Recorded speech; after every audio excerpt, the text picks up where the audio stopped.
Welcome to the Becoming Superhuman podcast, where we interview extraordinary people to bring you the skills and strategies to overcome the impossible. And now, here's your host, Jonathan Levy. Before we get started today, I want to let you guys know that this episode is brought to you by the online course, Creating a Meaningful Life. Now, this course is the culmination of 20 years of work and research by my personal mentor and university professor, Linda Levine, and myself. Now, in it, we teach not only the skills and strategies that we've used and taught and which are being used by life coaches all over the world to create a life of fulfillment and balance, but we also go into how you can design your lifestyle, how you can improve in every aspect, all 8 of the aspects that make a complete and rich life. And really, we share a lot of our wisdom. So if you've been inspired by the show, by some of the guests on here who seem to have these incredibly rich, fulfilling lives, I do encourage you to check it out. And of course, it is backed by a 30-day money-back guarantee. So to take advantage of a special coupon for listeners of this podcast, visit jle.vi/meaning. All right, here we go with the show. Greetings, super friends, and welcome to this week's show. Before we get started, I want to read you guys a review from Thing of Darkness from Australia, who says, "Fantastic. Love this podcast. Great content, interesting guests, and good depth without being too long." I find that to be a fantastic review, and I really do appreciate it. So if you can take a moment and leave a review, I will make sure to read it on the show. On to today's guest. My guest today is the founder of Modern Health Monk, and he's actually the author of a book called Master the Day, Eat, Move, and Live Better with the Power of Tiny Habits. Now, if you guys have been listening to the show or know me from any of my work, you know that I'm really, really interested in habits because I believe, as you've probably heard me say before, that they are the secret to incrementally working your way towards being a better all-around person. Now, in this episode, we talk about all different kinds of things relating to habits. We talk about habits themselves. We talk about which ones you should implement. We talk about some different thought leaders and gurus and how they approach creating habits. And we talk more than you probably would imagine about the emotions and the stories and the self-talk that either enable you or disable you from creating these new habits. My guest is a totally inspiring and awesome guy who has a ton of information to share. And I only later in the show, towards the end, find out that he's inspired tens of thousands of people in their 20s to get unstuck and find their life's journey. So definitely someone who has a lot of wisdom to offer. And so for that reason, let me dive into it and present to you Mr. Alex Heyne.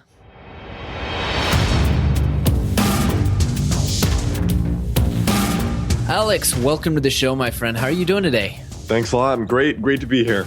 Yeah, you've got some really, really exciting stuff coming up. I'm really looking forward to digging into it and hearing what you're up to. Yeah, I know we're both really interested in habits because we find them to be the secret to success. So definitely eager to talk about it a bit more. Absolutely. And, I think I didn't crack it until recently to where I could reliably say that I can add and modify habits in my life. So let me ask you this. I know how long my journey has been for the last 10 years trying to figure this whole thing out. Tell us a bit about yourself and how did you come to learn so much about habits? Yeah, well, my habit journey really only started, I would say, about 5 years ago. And really, in the last 2 years, I've really honed in on what I think is the key or the kind of secret to it. But really, I started studying habits when I started realizing that people don't fail to lose weight or fail to be successful because of the strategies we implement. It's because of who we are. In other words, our habits of thinking, acting, and doing. And this was kind of an aha moment for me because even though I live in the weight loss industry, and habits are obviously the real essence there, I found that the exact same habits apply whether you're trying to be more spiritual, more enlightened, in a better marriage, make more friends, be happier, or make more money. It's literally the exact same habits because they're habits of character. And the science of success is almost always the same across the board, this was a huge revelation for me. That's what really got me into the backstory behind habits. So what have you learned? Well, a lot of things. We'll definitely go into more specifics soon, but there are so many different people that talk about the neuroscientific approach to habits or an emotional approach to habits. But for me, it's just trying to have people change their underlying philosophy. When someone comes to me, and a typical yo-yo dieter is a great example because they're a great example of the bigger picture, which is a person who's tried the same goal and hasn't reached it. And almost always, it's not a matter of what information they're doing. In other words, what diet they're doing, what workouts they're doing, what they're eating, even though those all play a role, obviously. What it's really about is what's the story behind why they've been failing. There's often a huge emotional part there, especially in weight loss, usually much more than many other aspects of becoming successful. And the fundamental approach the person is taking, their fundamental character, is what specifically needs changing. Okay, I like that. So let me backpedal a little bit because I feel like we kind of brushed over your bio. Tell us a little bit about Modern Health Monk. You said, you are in the weight loss industry. Tell us a bit about how you got to where you are today. Yeah, so really Modern Health Monk started when I was researching all these things online regarding health and weight loss because at the time, I'd been in the gym for 10 years, but I'd been a trainer for a year at that time. And I wanted to do something online, and I realized most of the sites I found, it was a lot of the same advice. A lot of this like discipline, grit, grinded out stuff. There was no personal development to it whatsoever. And to me, I hadn't been in the gym for almost a decade through discipline, grit, and effort. I was there because I liked it. I started it because I was dissatisfied with my image. But what kept me going was not one of the things I found on the internet. So I started telling people about the power of habits, just changing small things to get to the health goal you want. And it's a lot less painful. And eventually that led to me writing my book, Master the Day, which is about this whole principle of making today perfect by instead of tracking calories or tracking, I have 95% of the way to go to my goal. Instead, just track daily habits. You make today perfect, you will get to your goal without the emotional pain and frustration and all this stuff. So as you said, yeah, I'm definitely also a big habits geek. And, I think so many people are interested in habits and they're interested in kind of hacking this because people realize like a huge success, a huge win, a huge career is a matter of just every day repeating that one successful habit or those two successful habits. But at the same time, if you compare the number of people in the gym on January 1st to January 31st, you see that most people are really quite lousy at creating new habits or modifying their existing habits. Why do you think that is? What are we all doing wrong? Yeah, well, I think for many of us, there are a lot of things. It is situational, but at a high level, first is our fundamental philosophy is wrong about what it takes to actually lose weight or achieve that goal. And the proof of it obviously is like you said, a month in or 2-3 months in, 90+% of the people are gone. The first thing is we assume, it may not even be conscious, it can be subconscious, that if we go hard, we do more, we'll get there faster. This is human linear thinking, right? It only works when a goal is linear. So you can only say, okay, if I work twice as hard, I'm going to get to this goal. I'm going to lose this weight. I'm going to lose twice as much weight. It only works when a goal is linear as walking to the market, because the distance doesn't change. If you walk twice as fast, you get there twice as quickly. But weight loss, for example, it doesn't work like that because it is more complex than just calories. There are hormones, there are illnesses, there are emotional aspects. And the reality is that it's just not that simple. The second thing is we do too much. So this is the textbook one when I see people come in the new year where the first day they're working out an hour and a half or 2 hours, from 0 to 2 hours, where most experienced people in the gym that have the results they want aren't even putting in that much time. So the fundamental philosophy is we think if we work harder, we'll get there faster. Not necessarily true, especially for weight loss. It's not as linear as people would like. And then we do too much. For example, in my gym, people doing the longest workouts are almost always the beginners or the people who look the same year after year. And that to me means they're not being deliberate in their strategy about what it takes to see results. So the philosophy tends to be wrong. We tend to do too much. And also it may not just be working on the right stuff. And then we get discouraged. But obviously, there are many things behind that. There's also one of the biggest things I found, a full third of my book is on the inner aspects of weight loss, but you could also say the inner aspects of success. What do you think those inner aspects are? There are a lot of them. I mean, I've gotten on coaching calls with people and I hear a woman that's 50 years old and she says to me, I always fail, so why bother even trying again? That's a very hard narrative to try to break up for someone. And we see that a lot in every single industry, whether it's someone trying to be successful, they've been trying to start a business and they always fail, someone who has a history of relationship problems, or someone who tells themselves, I'm always unlucky. It's the I'm a victim. It's very hard to kind of dig that stuff up and break it up. And that's realistically what it takes to be more successful. And a reason why this is so hard for people to figure out is because emotions are so close to home that, first of all, they're invisible, but they're programmed into us so deep. Like this is habits at an entirely different level than just nail biting, for example, or drinking 5 cups of coffee. So when someone says to me, I don't have any time, or I never have the energy to do this, I hate cooking and eating boring, bland health food that tastes like cardboard, or I always fail, why bother trying? The first thing is we have to dig up what I call the narrative, because for all of us, whether we're successful or unsuccessful in the approach we're taking to getting healthier, being happier, whatever it is, whatever kind of success you want, we have to dig up the narrative and figure out where it's leading us. And it's so interesting. If you read a lot of authors from about 100 years ago, a lot of them, they were really big into this kind of the inside produces the outside. And what I found is that you can reliably predict almost always the state of a person's internal thoughts by exactly every aspect of their life. So not only the physical aspects, which is pretty crazy to see, but obviously with the words they use, because you can detect someone who believes they're a victim or believes that they don't have time or believes they don't have energy. So one of the biggest things, the absolute biggest things, is kind of digging up the internal narrative, seeing what it's saying, and if necessary, kind of rewriting that so it supports you to get to the goal instead.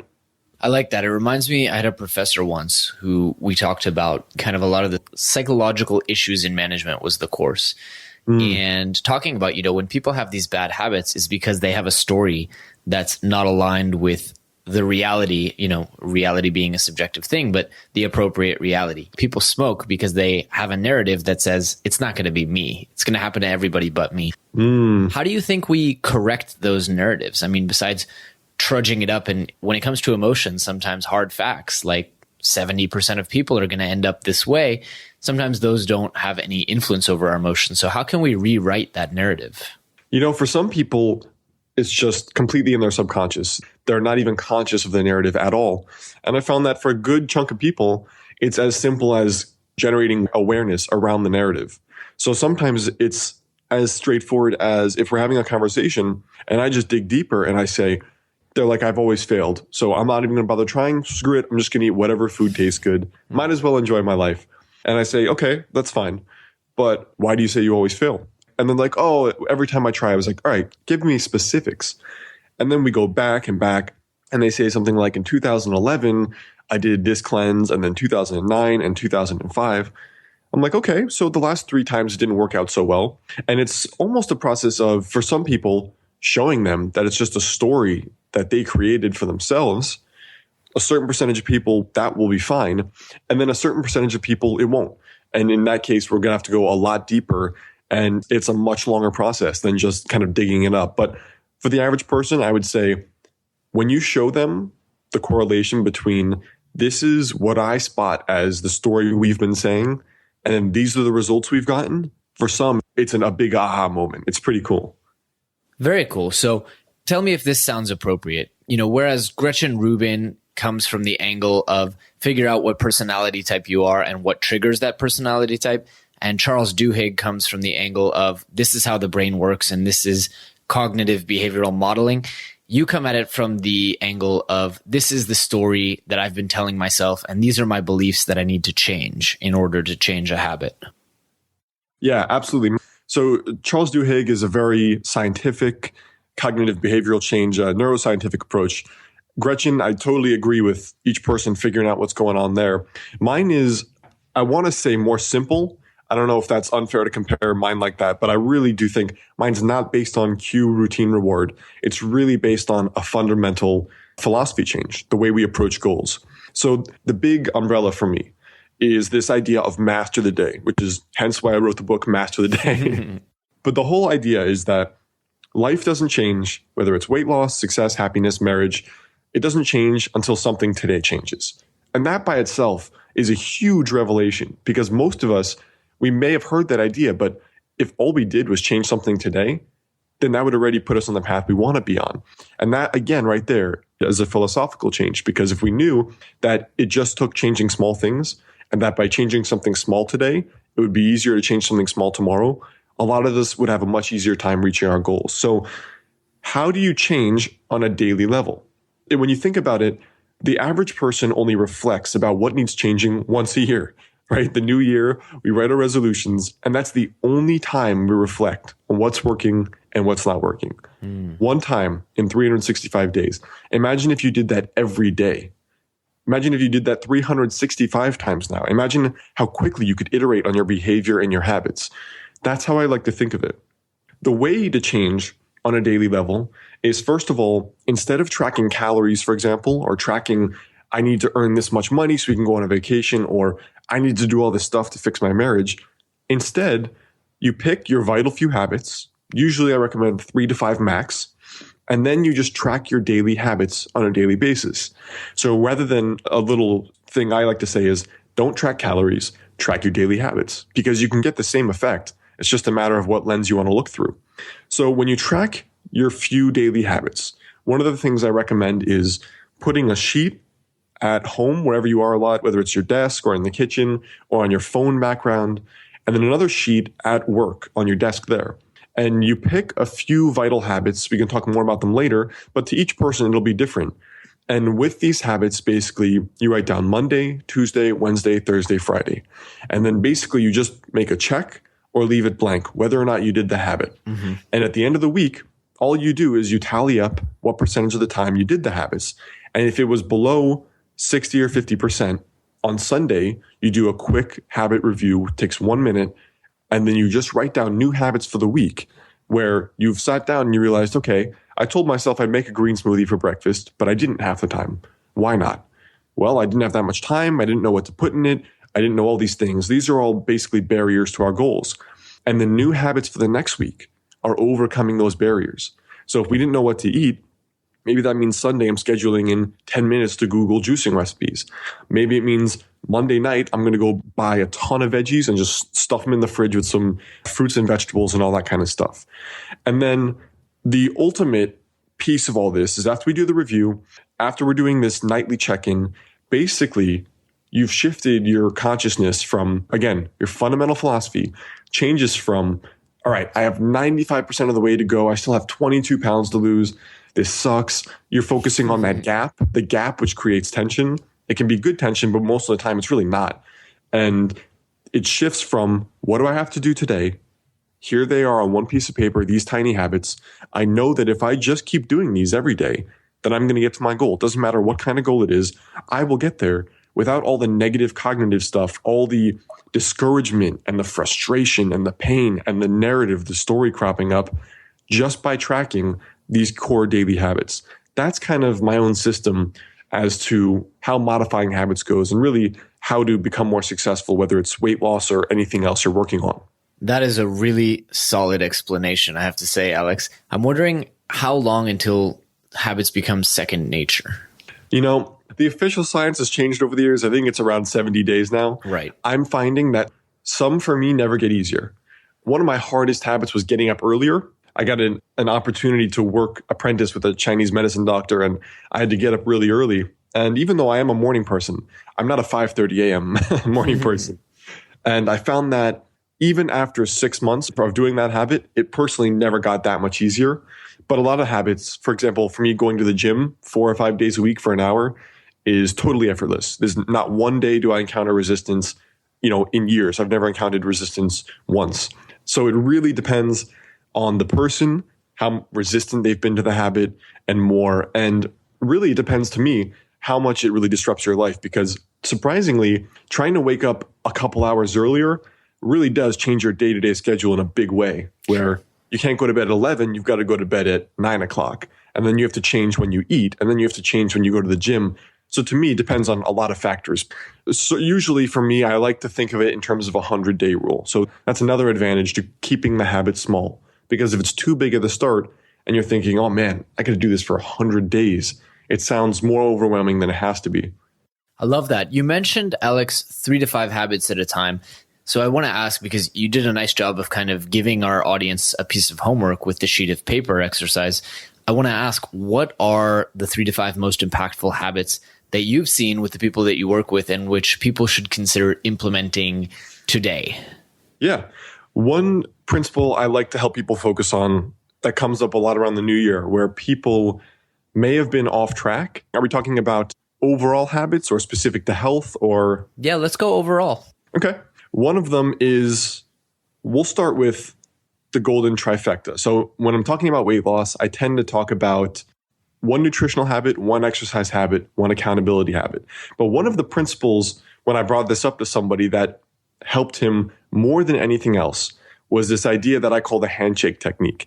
I had this conversation with Brian Grasso, who's trained Olympic athletes, national athletes, and his big approach is mindset.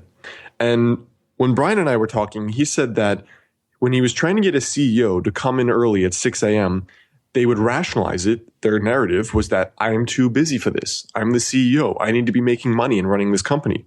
And he found that what he could do is they wouldn't come in for an hour workout. These people were not current exercisers, so they didn't have the habit. And he found that if he had them come in at 6 a.m. sharp with their gym bag and just shake his hand and then leave, they would actually be more likely to come in and work out, the coming days. Then you would add 5 minutes and 10 minutes, and eventually they would start to feel good. And then they realize this is important. And then once you see the results of the productivity that comes after it and so on, they were sold. Now, he didn't actually create this idea, but I ended up just calling this the handshake technique, because if we're doing a habit that is so big, whether it's writing 1,000 words a day, going to the gym for an hour, recording a podcast episode, if it's too big that we procrastinate more than 4 days in a row, utilize the handshake technique and find the lowest friction, easiest thing you can do that still works towards your habit. So if you're writing a book and you say, I've got to write 2,000 words a day, write 100. Oftentimes when you do that, you'll naturally write more, but even if you don't, it's okay. It's more important to me that you keep staying consistent with a habit, even if it's an almost negligible way, than missing the day. So this first idea, the handshake technique, has been one of the biggest. Now, the other thing is shift your fundamental philosophy from the outcome. So this is something we haven't brought up yet, what I call wedding day syndrome. In the West, people are so obsessed with the day of the wedding. We spend tens or hundreds of thousands of dollars for something that's one day. And we neglect all the training and all the things that really matter, which are the hopefully decades of marriage that come after the wedding. Mm-hmm. And I thought this was really kind of peculiar. It's so interesting. But what it really is we tend to be focused more on the event, the goal, right? The end. I've lost 30 pounds. I look awesome. I make XYZ dollars a month. My family's secure. I don't have to stress so much. I can quit my job. My marriage is better. I'm happy every day. We focus on the outcome. And we miss that in order to get there, we have to do the process. So wedding day syndrome is just a matter of focusing more on your process goal. So we talked about the handshake technique. The second would be really trying to ingrain this philosophy. It takes months, maybe years, because this goes against much of what we're taught as far as goal setting goes. Goal setting projects our mind out into the future, this distant horizon we're looking at. And so we stomp on the plants next to us, we smack the roses out of the way, and we just run to the end point. Not only is there no guarantee we'll get to the goal faster, I guarantee the process of getting to the goal will be a lot less happy. So the second thing would be ingraining this philosophy of trying to shift from this obsessive focus with the goal to focusing on, okay, today, what are the daily habits to get there? This master the day philosophy, this daily kind of focus. And the third habit would be spending conscious effort to not only be aware of your narrative, but to kind of rewrite it if that's what it takes. I spoke to a friend, Erin Stutland. Do you know Erin, Jonathan? I'm afraid I don't. Okay, Erin, she was originally a dancer, and then she came to New York City and then got into acting. and she's been in a number of big shows now. But Erin was telling me that when she became a dancer, I'm probably butchering her story a little bit, but I'll try my best. She became a dancer and she was one of the top, or maybe the top, where she came from. And when she came to New York City, she was in a much bigger pond. And now suddenly she was extremely overwhelmed. For the first time in her life, felt a ton of self-doubt about if she could really cut it, in the biggest city in the world, where in the biggest city, as far as for what she wanted to learn, there were now a lot of top candidates there. And she found that she became so self-conscious that during her dances, she would mess up because she was thinking all the time. And so what she did was she used what I call reverse affirmation. So she would write down the top 5 things she's insecure about. All the other dancers are better than me. They have more experience. I don't know if I can cut it. And she would write out the exact opposite on a piece of paper. She would write, I bring new things to the table that these dancers don't have. I'm a world-class performer and dancer. And all these affirmations that were the exact opposite. And she would write them out every single morning. And sure enough, like all happy endings go, she rose to the top and was an absolute top performer there. And I found that surprisingly, 2 years ago, affirmations and visualizations were not big on my daily habit list, and now they're staples. And I find that with any goal, with every single person, even the greats, this kind of discouragement shows up almost constantly. And then when you get to the goal, a different kind of discouragement shows up. I found that whatever friction and resistance you encounter on a day-to-day basis, whatever internal negativity is going on, if you do this kind of morning narrative exercise, write down the opposite, just write them down and read them out. I found that for me, if anything, it just makes me feel much better when I'm going into the day, and it starts off the day with a really charged up mood. That's awesome. I've heard so many people talk about gratitude journaling and stuff like that, and I think they're closely related. So it is something that is proven time and time again by all of these top performers, just to set the tone of your morning and the frame of your day by writing things down like that. Yeah, absolutely. I mean, like I said, I was so skeptical of it, but visualization and affirmation, they do something that is so unique that I haven't been able to find anywhere else. And so I definitely recommend people to take those up, even if it's just a little experiment. I'm definitely with you there. I spent the entire day today actually working on a new course with a mentor of mine called Creating a Meaningful Life. And my portion of the course that I've been writing this week is around goals. And I've been trying to essentially explain that, if you write out your goals and you post them publicly, there's some magic woo-woo that happens, and I don't know how it happens. You can call it law of attraction. You can call it, your brain being more attuned to opportunities, but something magical happens when you actually put pen to paper with your goals or with your intentions or with your limiting beliefs, I think. Yeah, totally agree. And I've had borderline metaphysical things happen from visualization, just opportunities that were so unique that were, you talk about, whether it's woo-woo or whether it's the mind being attuned, looking for specific things.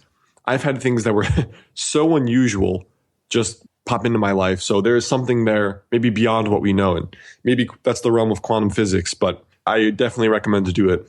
Absolutely. Let me ask you this, Alex. What is one bad habit that you've kicked and or one good habit that you've added on since developing this methodology for habit change?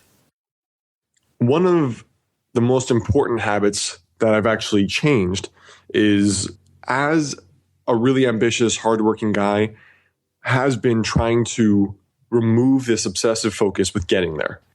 This is a little bit less tangible than I think what you were hoping to hear, but it really refers to my mental emotional state, because during the process of achieving most of my goals, I found myself to be some days unhappy, most days stressed, and some days also wondering if getting there was even worth the price I was paying now. And that's pretty big. You know what I mean? If I'm spending my whole day, if the average day is stressed, unhappy, and uncertain, it's almost like, what's the point if there is no guarantee I may get there?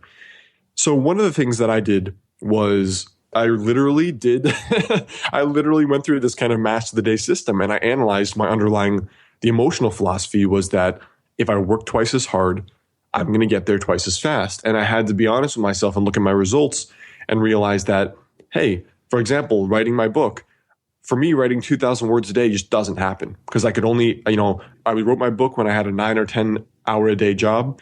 So I set a smaller goal. I just focused on the 1,000 words a day. And after that, I didn't think about the book at all.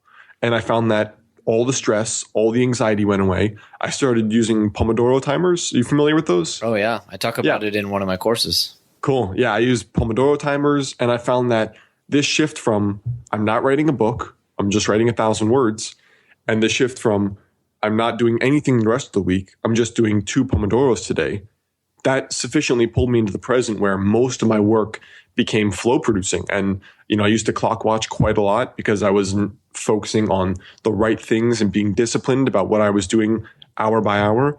And that sufficiently, those 2 things, tracking exactly what I'm doing, making sure I knew why I was doing it, analyzing the underlying intentions, and then using this kind of regular master the day system, as well as the time pressure helps quite a lot for really staying in the zone.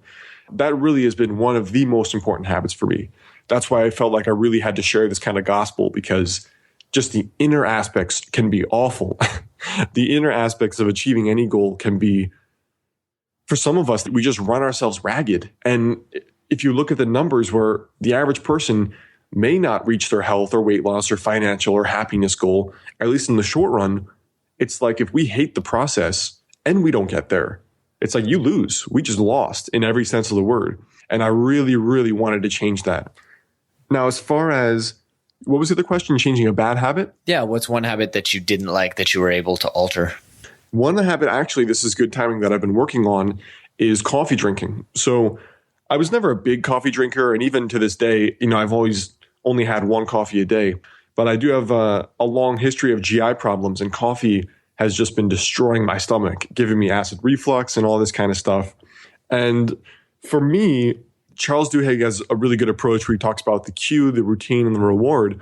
And I found that coffee was just so hard to crack.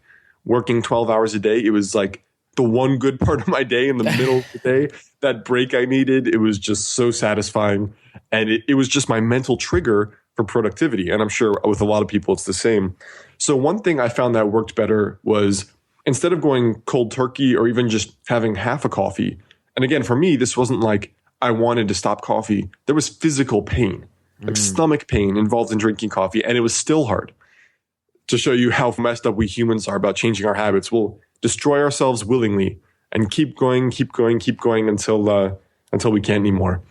But to get off coffee, the first thing I did was I tried having half a coffee. I tried reducing it. None of this stuff worked at all. So the first thing I did was I bought this kind of ginger tea that's an extremely strong ginger. I think it's lightly mixed with sugar crystals. It's like a crystallized version. And at the same time, every day, I would bring in a portable water boiler to the office there, and I would just boil this ginger tea, and I would have it then instead. So I initially would swap it out just 3 days a week. I'd have my coffee Monday, I would have it Thursday, and then I would have it Saturdays and Sundays because I'm working in coffee shops. So 3 or 4 times a week. And I originally swapped it to what to me was a lesser of 2 evils, something that didn't bother my stomach. And then from there, then I found it much easier to reduce it to just a weekend when I'm out at coffee shops, or then to replace some of those days with water. But I find that whatever the bad habit is, you can often replace it with something else. And I don't know if Charles Duhigg talks about it or somebody else, but the whole idea of tracking whatever triggers the habit, often it really comes up quite a lot, because for a lot of people, I find that coffee is just a boredom habit, really. I mean, for many people, they drink decaf, which there by itself shows that maybe they like the flavor, or the 3 p.m. pickup is not really the main thing they're looking for, but there's just that mental psychological link. And I have found that if you carry around your phone for a week and you track what you were just doing and what you were just feeling, then you can often realize some of your triggers. But for me anyways, coffee was a tough one to crack, and still I'll have it half the week. Yeah. I mean, I've pretty much, except for when I'm going for the flavor of coffee, I've pretty much substituted as my productivity trigger with yerba mate, which just I find is so much better physiologically, gets you into a much more relaxed state, gives you more of that kind of nice flow feeling.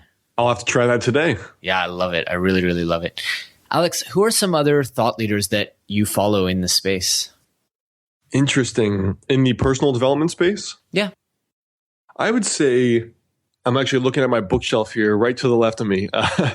You know who I like? I like Robert Greene, his book Mastery was one of the most enlightening to me. Mm-hmm. I really like that fundamental approach.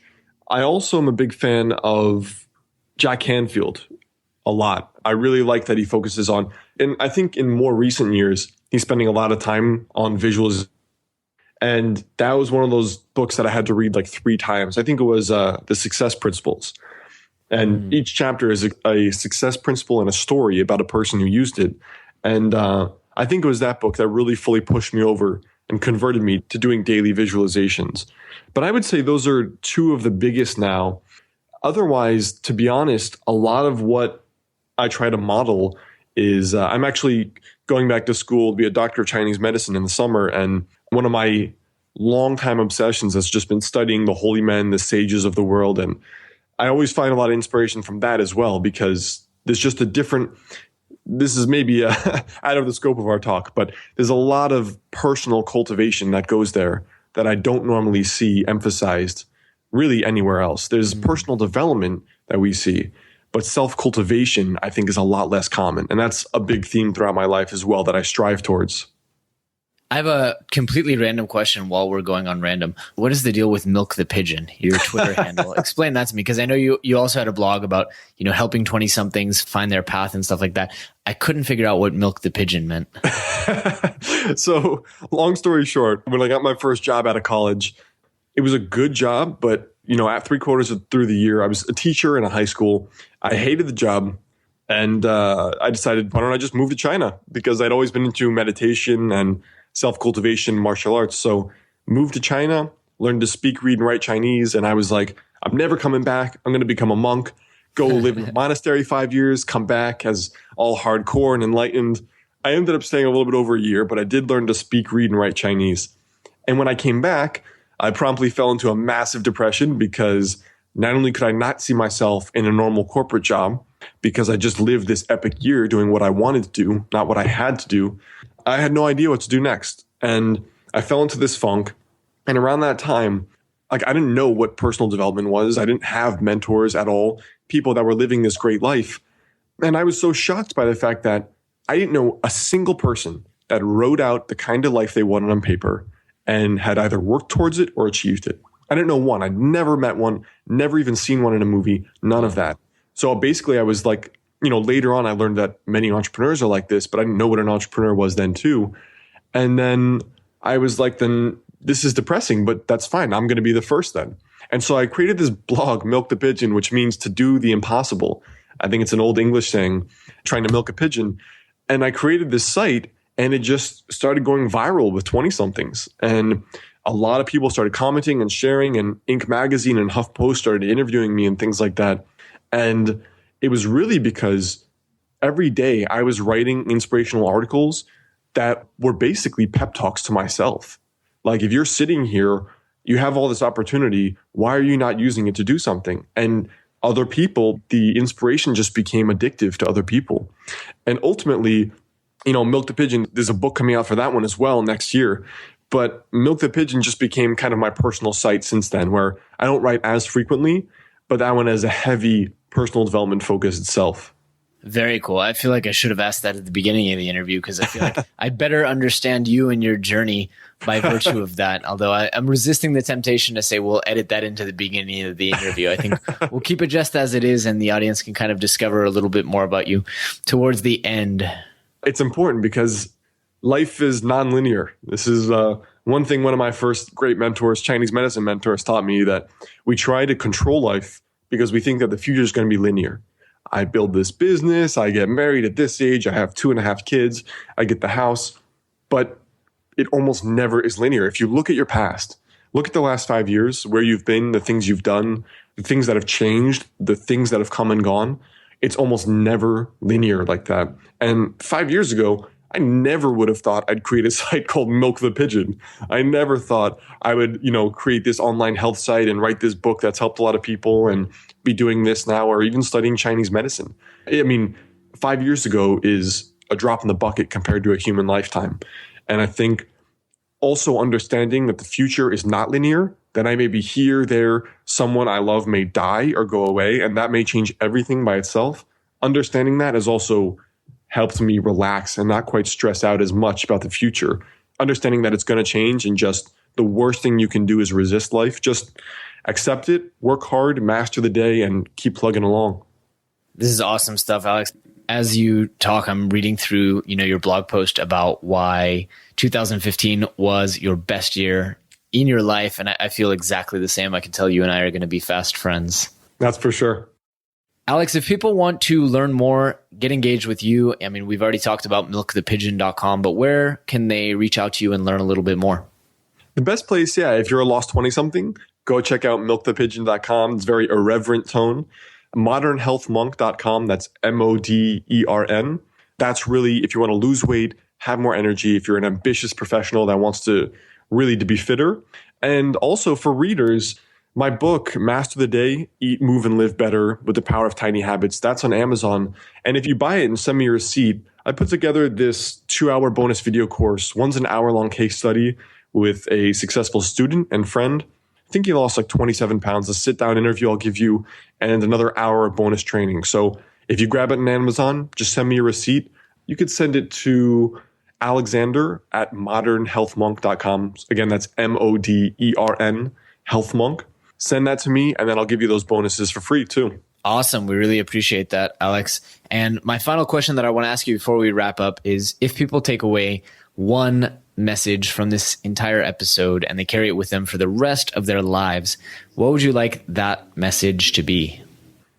I want people to understand that success, whether it's weight loss, whether it's financial, whether it's being happier or enlightened or contributing to the world, it's really about what you do today. It's not about what you do tomorrow. It's not about the things you're going to do. It's really about and that your life doesn't change until you change something you do today, every day, on a daily basis. And the best way that I've found to change your behavior and your life eventually is the best way to change on a daily level is by just tracking a few tiny habits, staying consistent, and being patient. And that's the essence of this whole master the day idea. If you paste that on your wall, master the day, hopefully that'll function as a little reminder there. Brilliant. Alex, thank you so much for sharing your wisdom and inspiration with us. I've enjoyed the hell out of it, and I'm sure our audience has as well. And I do hope we keep in touch. Yeah, thanks a lot, Jonathan. We'll talk soon. A pleasure. Take care, my friend.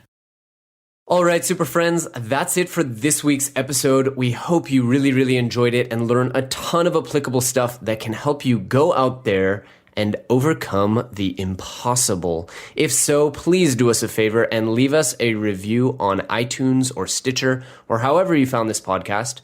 In addition to that, we are always looking for great guest posts on the blog or awesome guests right here on the podcast. So if you know somebody, or you are somebody, or you have thought of somebody who would be a great fit for the show or for our blog, please reach out to us either on Twitter or by email. Our email is info@becomingasuperhuman.com. Thanks so much.